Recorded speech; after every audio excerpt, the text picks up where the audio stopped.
Welcome in. Live in Los Angeles, it's The Herd. Wherever you may be and however you may be listening, thanks for making us part of your day. J-Mac Coach K, Mike Krzyzewski, the legend, greatest college basketball coach in, 50 years, will be joining us at the top of next hour. Team USA, he's coached it several times. Thursday night, game on, Texans-Bears. Caleb Williams says he wants to play.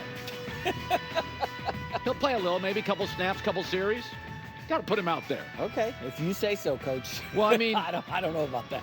I mean, I think for a rookie, you want some snaps. Even a series, 6, 7, 8, 9 snaps, maybe. Okay. So Caleb Williams says he wants to play on Thursday. Game on. So, listen, Caleb Williams is going to be interesting because he was the first NIL star quarterback in college, making $4 or $5 million a year. Now, year or two later, there's a lot of people making $1 million. Defensive linemen are making $1 million. High school kids are getting a couple hundred, $300,000 or $400,000. Sometimes not as seniors, but as juniors in high school. So that thing's changed. But he was the first NISL superstar. And he's confident, and he straddles the line between cocky and confident. And that stuff can get you in real trouble real fast. There was a little, you saw a little bit of it the other day when they asked Caleb Williams about pressure, which is real and it exists in life and sports and politics. But Caleb says, I don't believe in it. Sure isn't a word that I use in my vocabulary, really, only when other people talk about it. And every time that you'll hear me speak about pressure is that I don't think that pressure is a thing, as long as you prepare for the moment mentally and physically. Get in here, work, get after it, whether it's weight room, film room, and then get on the field and work. And then obviously game days, get out there and go be special.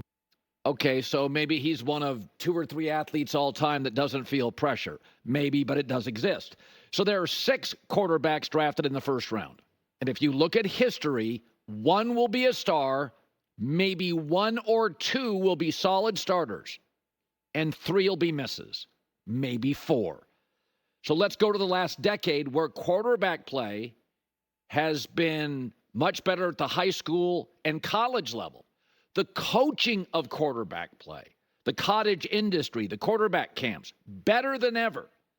And despite that, in the last decade, we've had 32 first-round quarterbacks, 32, 7 stars, less than a quarter, and over half, 17, I would call misses, and about 6 solid starters. Some years, 3 drafted, all misses, ugly misses, over half. So Caleb Williams, to me, is the only quarterback in this draft, because I said this yesterday, being a quarterback in the NFL is very situational unless maybe you're John Elway or Andrew Luck. Outside of that, who do you get as coach? Who's the owner? What's the roster? What's the O-line like? What's the division? But I do think Caleb Williams is the only quarterback in this draft that, regardless of situation, will be productive. Now, he may not win a lot. He may never get the right coach. I mean, Justin Herbert, super productive, yet to have the right coach until we think Jim Harbaugh. So I think the floor for Caleb Williams, the floor is like Kyler Murray, where he's obviously talented. He throws a beautiful ball, will win, probably shows up in a playoff or 2, gets paid, but doesn't win enough, right? Like may have some Mahomes tendencies. He just doesn't win enough. That's Herbert so far. That's Trevor Lawrence so far, and I think he's a better prospect than both. But the rest of the quarterbacks, I'll just say it right now. Let's start with Drake May. I think there's a real chance it doesn't work. Bad footwork, not refined, defensive coach, bad roster. So he's not going to get off to a good start regardless if he succeeds. I think there's a real possibility he could really, really struggle. If I had to guess one guy who doesn't make it, this would probably be my best guess. Michael Penix, like him, but he's a pocket quarterback, and there's not a lot of those in the league. He's had major injuries. He's a lefty. Atlanta doesn't have a history of winning. In fact, I saw this morning, they've sold out for the first time in 20 years. They've sold out their season tickets. He also has to get through the Kirk Cousins roadblock for a couple years. How does that play psychologically with him, with his confidence? There's Bo Nix, who I like, but size, kind of small, arm, kind of average. Now we got Sean Payton, O-line pretty darn good, Nice weapons, Mims, Franklin, Cortland Sutton. But he's a small quarterback, doesn't push the ball down the field a lot. And what if after 3 or 4 years, they're just like, he's kind of average? It's possible. J.J. McCarthy, I didn't really buy into him. Has a lot of confidence, but J.J. McCarthy, the quarterback from Michigan, what if he is just a product of Michigan's system? And Jim Harbaugh, I mean, they won a national championship. In one game, he didn't throw a pass in the second half. Again, they tell me he's a certain height, but he always looks a tad small and a tad slight to me. I didn't see all these NFL GMs. Even Minnesota only gave up a couple of mid to late round picks to get him. What if he's just more of a product of Michigan? We've seen that before. Guy who's great in college with a great coach and great personnel. And then there's Jaden Daniels. I think he's going to hit, but he is slight. Washington has new everything. Owner, GM, coach, coordinator. What if they can't protect him with the offensive line? That's certainly possible. So my gut is Caleb Williams is the one that will be productive, and you will go, wow, a lot, and doesn't win. Bad owners, really bad owners. Kind of a political organization, defensive head coach on the hot seat in the first month. The division, it's a lot of shootouts. Minnesota's offense, Green Bay's offense, Detroit offense. You got to win by scoring. He may not win much. He may be on his second coach by next year. And again, it's not the greatest weather. So that's kind of how I look at all of it.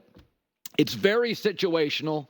My guess is that Caleb Williams is talented enough to at least be productive and jaw-dropping. As we head into Thursday, hope to see him play. And to go on with that, general manager, former GM and quarterback legend John Elway, no longer running the Broncos. But by the way, he won 5 straight AFC West titles and culminated it with a Super Bowl. So he was successful. But John Elway was saying yesterday that his biggest regret was not drafting Josh Allen out of Wyoming. Instead, they drafted Bradley Chubb, an edge rusher. But I think it's interesting talking about Caleb Williams because Josh Allen is really a reminder of how difficult it is. So you watch Josh Allen now, the most gifted quarterback in the league. Mahomes wins more, but Josh is bigger, stronger, and moves better. And I watched him twice in college. He was awful against Oregon. No touchdowns, a pick, went 9 of 24. I watched them against Iowa, too. No touchdowns, 2 picks. Got blown out in both. Between the two teams, and they weren't great teams necessarily, Iowa wasn't, he scored a field goal, 1 touchdown. Now, I know it's Wyoming, but Patrick Mahomes, who got, some naysayers out of college, was wildly productive. Didn't win a ton, but he was in a much better conference. So Josh Allen got overlooked in high school, had to go to a junior college, only had 1 small college offer. GMs whiffed on him, and he is now the most talented quarterback in the NFL. And don't tell me you knew he was going to be great. Nobody did. In fact, his first year, he was a mess. And then he got Brian Daboll, slowly but surely, as he was running over linebackers and jumping over safeties, he got more refined. But look at right now in the NFL. Jordan Love went from awful to great in about a 3-week stretch last year. Brock Purdy, last guy drafted. Kurt Warner, Hall of Famer, undrafted. Aaron Rodgers, Josh Allen, overlooked, had to go to junior colleges. Look at the 4 best quarterbacks, in fact, today in the NFL. Mahomes, couldn't win in college. Josh Allen, completely overlooked. Lamar Jackson, that guy should be a wide receiver. And Joe Burrow had to transfer. Those are the 4 best quarterbacks in the league. And even though Herbert with Harbaugh is going to win, most general managers, and 2 that I know, like Tua more than Justin Herbert. And Tua was almost a bust with his first coach. So this stuff is so situational. I mean, Jordan Love last year, didn't see him for 3 years, awful for 5 weeks. 3 weeks later, oh my God, we've got a star. Not even the Packers saw that coming. So I think 75 to 80% of this stuff for quarterbacks is just situational. Who's your OC? I mean, Aaron Rodgers may not succeed this year, and it won't be all his fault. Is Robert Saleh a good coach? Nat Hackett is an OC, impulsive owner, rebuilt offensive line. So for the veterans, Tom Brady literally had to choose where to go.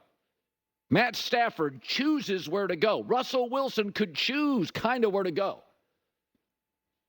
And Brady's like, okay, I'll go to Tampa, but I need a right tackle. Give me Gronk, AB, Lenny Fournette, and okay, then I'll do it.